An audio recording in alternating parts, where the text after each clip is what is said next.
Good morning. आज आप लोगों के लिए बहुत ही इम्पॉर्टेंट क्वेश्चन लेके हम आए हैं, जो नीट जेईई में हमेशा उससे कोई ना कोई क्वेश्चन बनता ही रहता है। और वो है कम्बिनेशन ऑफ कैपेसिटर से। कम्बिनेशन ऑफ कैपेसिटर से वो क्वेश्चन है।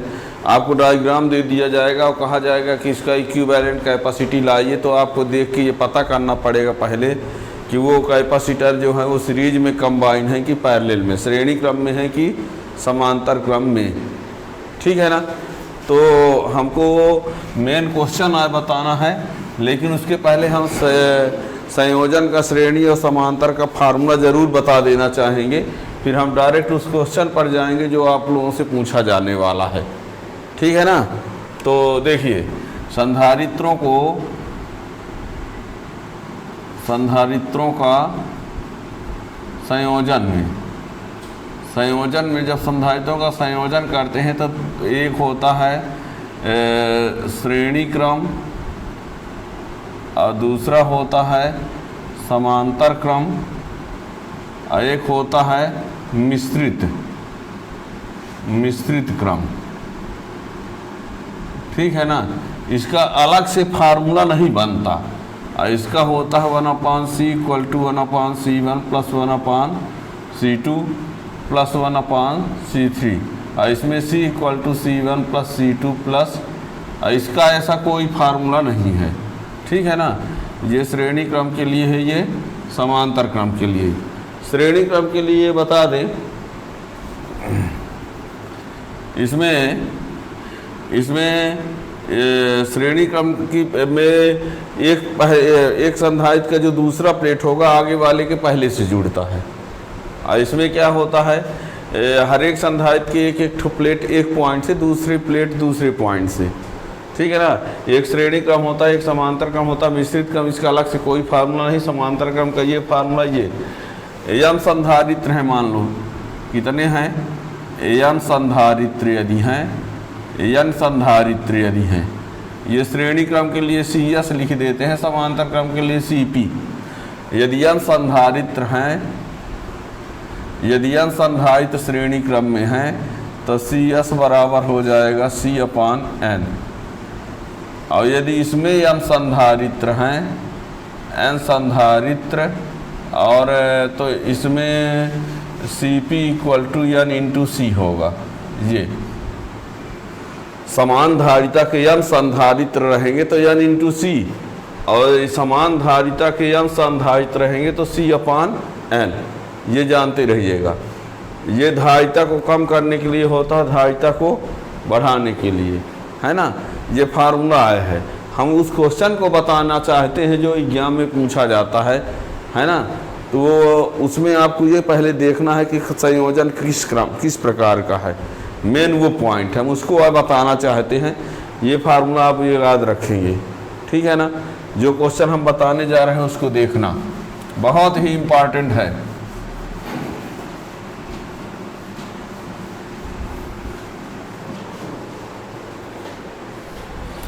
लिखा ये है, नीचे दिए गए चित्र में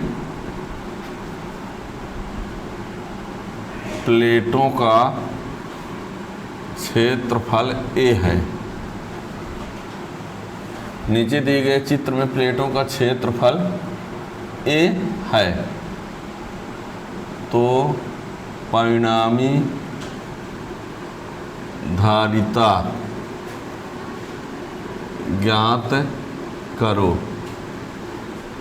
नीचे दिए गए चित्र में प्लेटों का क्षेत्रफल A है, तो परिणामी धारिता ज्ञात कीजिए। ये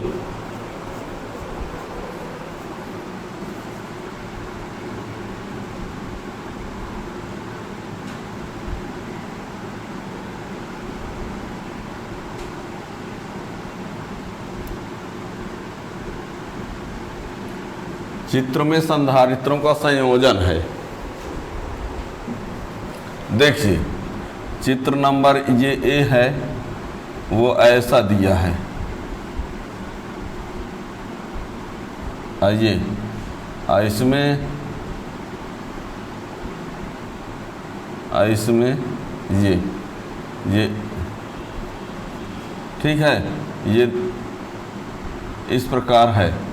और चित्र बी में ये दिया है ऐसा ऐसा ऐसा ऐसा, और ये इस प्रकार से है और ये इस प्रकार से,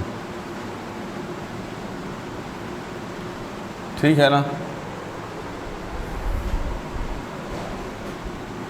और एक ये दिया है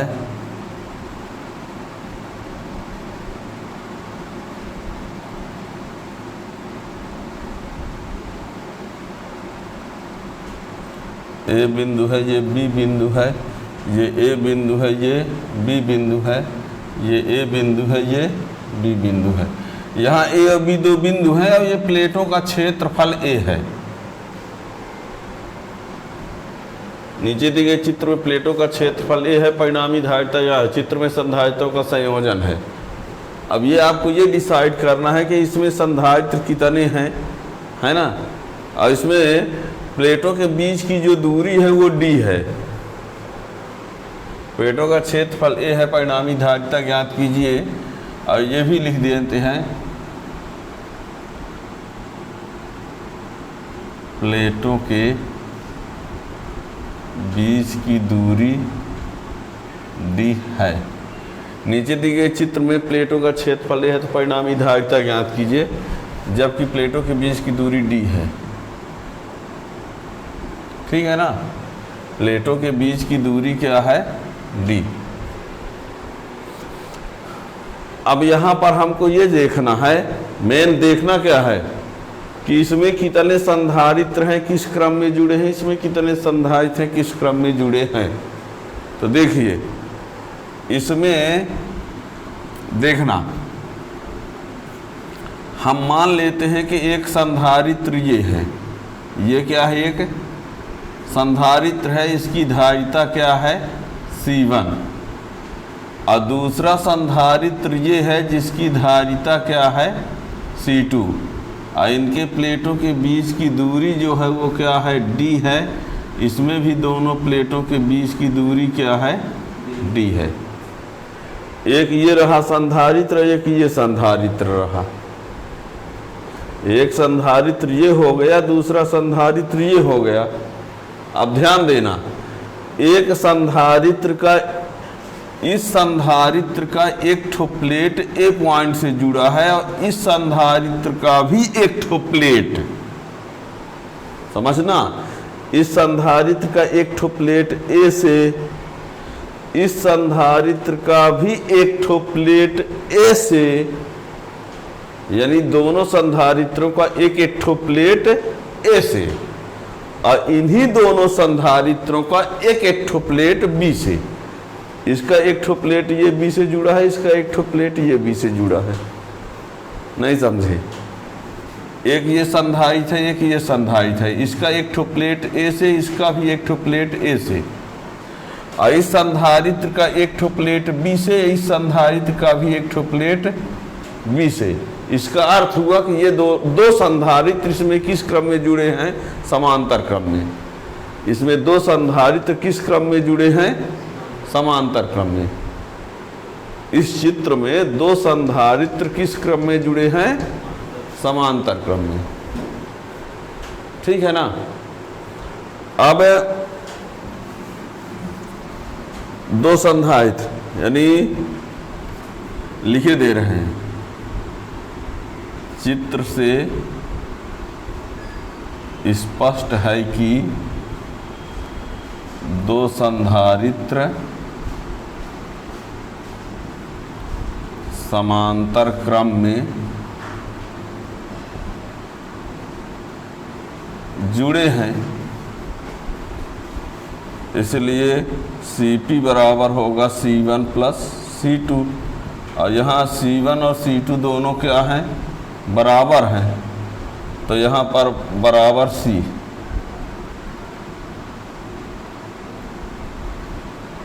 ठीक है ना, C1 बराबर C2 है, तो यहाँ C प्लस C, तो ये 2C ये। अब तो ये हो जाएगा 2 और A एफ ln naught upon D, C बराबर A epsilon naught upon D, समांतर प्लेट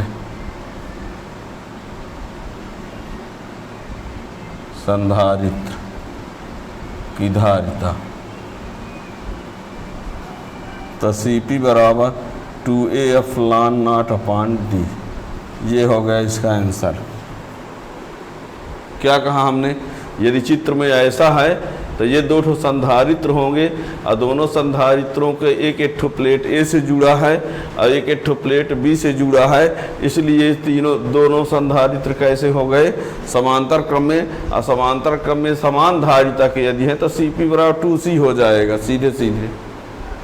इसमें आ जाओ, इसमें एक संधारित्र ये होगा, दूसरा संधारित्र ये होगा, तीसरा संधारित्र ये होगा, प्लेटों के बीच की दूरी d, प्लेटों के बीच की दूरी d, प्लेटों के बीच की दूरी d। अब क्या, एक ठो ये संधारित्र हुआ, एक ठो ये संधारित्र हुआ, एक ठो ये संधारित्र हुआ। समझना अच्छे से, इस संधारित्र का एक ठो प्लेट ए से जुड़ा है कि नहीं, इस संधारित्र का एक ठो प्लेट ए से जुड़ा है कि नहीं, जुड़ा है। फिर दूसरा ये वाला है, तो इस संधारित्र का भी तो एक ठो प्लेट ए से जुड़ा है। फिर ये वाला, तो इस संधारित्र का भी एक ठो प्लेट ए से जुड़ा है। और इसमें इस संधारित्र का एक ठो प्लेट ए से, इस संधारित्र का भी एक ठो प्लेट बी से, बी से, और इसका भी एक ठो प्लेट बी से। क्या कहा हमने, इसमें 1 2 3 ठो संधारित्र हैं, इसका एक ठो प्लेट ए से, इसका भी एक ठो प्लेट ए से, इसका भी एक ठो प्लेट ए से, और इधर इसका एक ठो प्लेट बी से, इसका भी एक ठो प्लेट बी से, और इसका भी एक ठो प्लेट बी से। इसमें भी 3 संधारित्र हैं। स्पष्ट है कि 3 संधारित्र समांतर क्रम में हैं, सबकी धारिता समान है, तो सी पी बराबर एन इंटू सी, समांतर क्रम में है, सबकी धारिता C1 बराबर C2 बराबर C3 बराबर C है। यहाँ भी C1 बराबर C2 बराबर C, ठीक है ना। तो ये हो जाएगा CP बराबर 3 ठो संधारित्र हैं और ये AF lawn naught upon D, तो CP बराबर 3AF lawn naught upon D। ये फैराड बात समझ में आ गई। अब देखना, अब इस बात को समझो, कितनी प्लेट हैं, 4। जब प्लेट 4 हैं और एकांतर क्रम में जोड़ी गई हैं, एकांतर क्रम में मतलब एक ठो छोड़कर, बात को समझिए, यही एक अच्छा सा रूल मिलेगा। कितनी प्लेटें हैं, 4 प्लेटें हैं, एकांतर क्रम में जोड़ा गया है एक ठो छोड़कर, जैसे ये जोड़े फिर ये छूटा है, ये जुड़ा है, ये छूटा है, ये जुड़ा है, एक ठो छोड़कर, इधर भी ऐसे, है ना। तो जब एक जितनी प्लेट होती हैं और एकांतर क्रम में यदि उनको जोड़ा जाता है दोनों साइड से, तो ये समझ लीजिए कि जितनी प्लेट हैं उससे एक कम संधारित्र होंगे। मतलब इसमें कितने प्लेट हैं, तो 4 हैं तो 3 संधारित्र, 4 ठो प्लेट हैं तो कहेंगे सर इसमें तो ऐसा नहीं था। तो इसमें एकांतर क्रम में प्लेटें कहाँ जुड़ी हैं, हम कह रहे हैं एकांतर क्रम की बात कर रहे हैं। प्लेट तो इसमें भी 4 हैं पर कनेक्शन जो है एकांतर क्रम में नहीं, अलग टाइप से है। तो 4 ठो प्लेट है तो इसमें 2 संधारित्र बन रहे हैं, दोनों समांतर क्रम में हैं। और यदि इस प्रकार से जोड़ा जाता है कि 4 ठो प्लेट हैं और सब एकांतर क्रम में जुड़े हैं, तो इसका मीन्स हुआ कि 3 ठो संधारित्र समांतर क्रम में जुड़े हैं, 3 ठो संधारित्र। तो अब समझ लीजिए कि यदि 4 ठे की जगह 5 ठो प्लेट दिया जाए और एकांतर क्रम में जोड़ दिया जाए, किस क्रम में, एकांतर क्रम में जोड़ दिया जाए, तो ये समझ लो कि पांच ठो प्लेट रहेंगे तो 4 संधारित्र हो जाएंगे और समांतर क्रम में हो जाएंगे। ठीक है ना।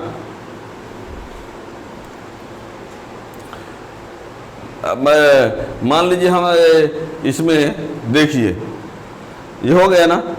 अब जो हम कह रहे हैं उसको समझने का प्रयास करो। जैसे मान लीजिए हम 5 ठो प्लेट लेते हैं, 1 2 3 4 5, एकांतर क्रम में जोड़ना है। ये और ये, ठीक, ये और फिर ये कर दिया ना।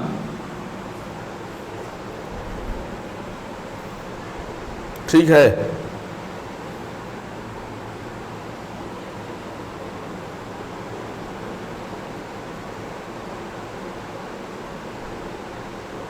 अब बताओ, इसका एक ठो प्लेट ए से जुड़ा है, इसका भी एक ठो प्लेट ए से जुड़ा है, फिर इसका भी एक ठो प्लेट ए से जुड़ा है और इसका भी एक ठो प्लेट ए से जुड़ा है। यहाँ ए ले लो, यहाँ बी ले लो। फिर से सुनना, एक के पास एक संधारित्र ये है तो इसका ये वाला प्लेट ए से जुड़ा, फिर ये दूसरा संधारित्र तो इसका ये वाला प्लेट इससे जुड़ा, फिर ये तीसरा संधारित्र तो इसका ये वाला प्लेट इससे जुड़ा, फिर ये चौथा संधारित्र तो इसका ये वाला प्लेट इससे जुड़ा, ऐसे उधर। ठीक है ना। तो यानी इसमें प्लेट कितनी है 5, तो संधारित्र कितने बने 4, और वो 4 के चारों किस क्रम में जुड़े, समांतर क्रम में। ठीक है ना। तो इसमें फार्मूला लगा देंगे तो क्या हो जाएगा, वही CP = 4 × C। तो यदि हम प्लेटों की संख्या को n ले लें, प्लेटों की संख्या को क्या ले लें, प्लेटों की संख्या को यदि हम n ले लें, क्या n प्लेटों की संख्या, संधारित्रों की संख्या नहीं। यहाँ जो यदि हम CP = NC लिखते हैं तो n क्या है, संधारित्रों की संख्या, संधारित्रों की। और यदि हम चाहें तो CP = n-1 × C लिख दे तो यहाँ n क्या होगा, प्लेटों की संख्या, प्लेटों की संख्या। ठीक है ना। तो यदि हम चाहें तो इसको CP = 4C लिख दे तो यहाँ 4 क्या है, संधारित्र की संख्या। और यदि हम चाहें तो CP = 5-1C लिख दे तो ये 5 क्या है, प्लेटों की संख्या। यहाँ यदि 4C लिखते हैं तो 4 क्या है, संधारित्रों की संख्या। और यदि n-5-1 × C लिखते हैं तो यह 5 क्या है, प्लेटों की संख्या। ठीक है ना। तो यदि हम ये अब कहना चाहेंगे कि मान लीजिए कि n प्लेट हैं, क्या है, उनका क्षेत्रफल a समान है और उनके बीच की दूरी क्या है, d समान है, और उन्हें एकांतर क्रम में जोड़ करके संधारित्र का संयोजन किया गया। एकांतर क्रम में जोड़कर संधारित्र का, तो परिणामी धारिता का सूत्र क्या होगा, तो CP = n-1 × C, जहाँ n क्या होगा, प्लेटों की संख्या। ठीक है ना। यानी हम ये देखिए, ये आ कह डाले,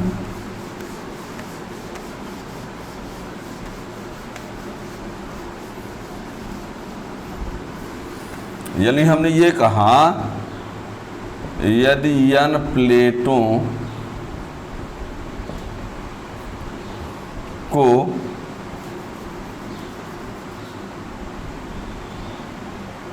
जोड़कर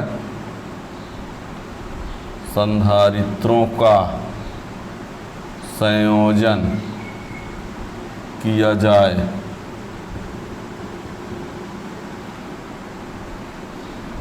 यदि n प्लेटों को जोड़कर संधारित्रों का संयोजन इस प्रकार किया जाए कि दोनों तरफ, दोनों साइड एकांतर क्रम में प्लेटें जुड़ी हों तो यदि n प्लेटों को जोड़कर संधारित्रों का संयोजन इस प्रकार किया जाए कि दोनों साइड एकांतर क्रम में प्लेटें जुड़ी हों तो n-1 संधारित्र समांतर क्रम में जुड़े माने जाते हैं।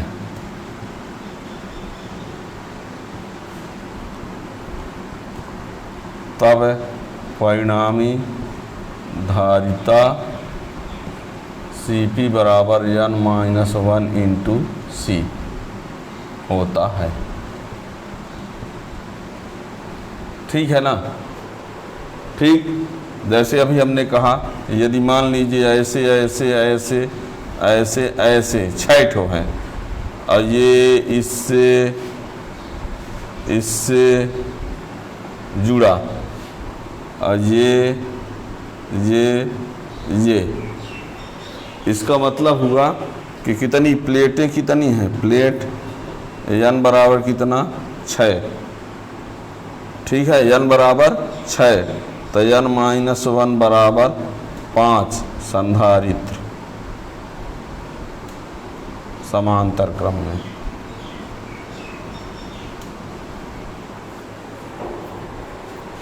प्लेट कितनी n, संधारित्र कितनी n-1 समांतर क्रम में। ठीक है ना। अब यदि ये कह दिया जाए दूरी कितनी है d है और धारिता इन सब की क्या ले लिया जाए, एक ठो की धारिता C बराबर A∧0 तो ये C1 बराबर C2 बराबर C3 बराबर C4 बराबर C5 बराबर ये, तो क्या हो जाएगा Cp बराबर कितना हो जाएगा 6 यानी 5 इंटू A∧0D, ये आंसर हो जाएगा। ठीक है ना। अब यदि कह दिया जाए यदि प्लेटों की संख्या कितनी हो, प्लेटों की संख्या क्या हो 10 हो, अब प्रत्येक संधारित्र की धारिता 5 माइक्रोफैरड है ना। संयोजन उपरोक्तानुसार तो Cp बराबर हो जाएगा 10 - 1 गुणे C, तो 9 गुणे 5 बराबर 45 माइक्रोफैरड। बात समझ में आ गई कि नहीं। ठीक है ना। जितनी प्लेट दी रहेगी और उस एकांतर क्रम में जोड़कर तो उससे एक कम संधारित्र होंगे और वो सब समांतर क्रम में जुड़े होंगे। और समांतर क्रम में जोड़ने का फार्मूला होता है संधारित्र की संख्या गुणे C। चाहे प्लेटों की संख्या -1 गुणे धारिता कर दो, सुन लो, प्लेटों की संख्या -1, प्लेटों की संख्या -1 गुणे धारिता या कि संधारित्रों की संख्या गुणे धारिता, तो जितनी प्लेट होंगी उससे एक कम संधारित्र होंगे। और ये इसके लिए इस प्रकार का संयोजन यदि रहता है तो ठीक है ना।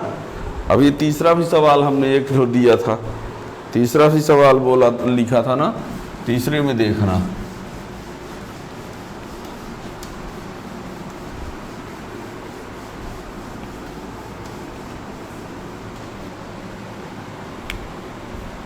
तीसरा हमने ऐसा कुछ बनाया था, ये बच्चे इसको देखते हैं तो सीधे कह देते हैं ये श्रेणी क्रम में है। ये है C1 C2 C3, C1 बराबर C2 बराबर C3 बराबर मान लो A∧0D है। ठीक है ना। मान लो यही है, अंक दिया रहेगा तो अंक लिख लेना। ये तीनों के तीनों संधारित्र किस क्रम में जुड़े हैं, देखने से लगता है बच्चे कह देते हैं श्रेणी क्रम में जुड़े हैं। अरे जब श्रेणी क्रम में जुड़े हैं तो ये क्यों लगाए गए हैं। अब श्रेणी क्रम का जोड़ने अब ये समांतर क्रम में ये जुड़े हैं कैसे देखना। इस संधारित्र का एक ठो प्लेट A से जुड़ा है इसका भी एक ठो प्लेट ए से जुड़ा है, इसका भी एक ठो प्लेट और इसका भी एक ठो प्लेट ये आके ए से जुड़ा है। देख लो, इसका एक प्लेट ए से, इसका भी एक प्लेट ए से, इसका भी एक प्लेट ए से, ठीक ऐसे ही इसका एक प्लेट बी से, इसका भी एक प्लेट इधर बी से, इसका भी एक प्लेट बी से। यानी स्पष्ट है कि तीन संधारित्र कैसे हैं, समांतर क्रम में हैं, समांतर क्रम में हैं। इसलिए Cp बराबर C1 plus C2 plus C3, अरे 3C लिख दो समान है तो 3AF ln naught upon D, ये ठीक है। वैल्यू दिया होता तो उसका इंटू कर देते। ध्यान रखना कई बार ये क्वेश्चन आ जाता है, बच्चे श्रेणी क्रम में लगा देते हैं और श्रेणी क्रम में उसका आंसर विकल्प में पहले नंबर आंसर दिया रहता है, हैं, जबकि ये वास्तव में है किस क्रम में, समांतर क्रम में, ठीक है ना। तो हमने मेन पॉइंट हम ये बताना चाहते थे कि यदि n प्लेट हैं और उन n प्लेटों में एकांतर क्रम में उनको जोड़ा गया है दोनों साइड से, तो ऐसे में संयोजन यदि संधारित्र बनता है तो संधारित्र कैसा होगा, n प्लेट होने से n-1 संधारित्र होंगे, समांतर क्रम में जुड़े होंगे, तो समांतर क्रम वाला फार्मूला लगा देंगे, ठीक है ना। तो इस प्रकार क्वेश्चन आप लोग करेंगे। Thank you.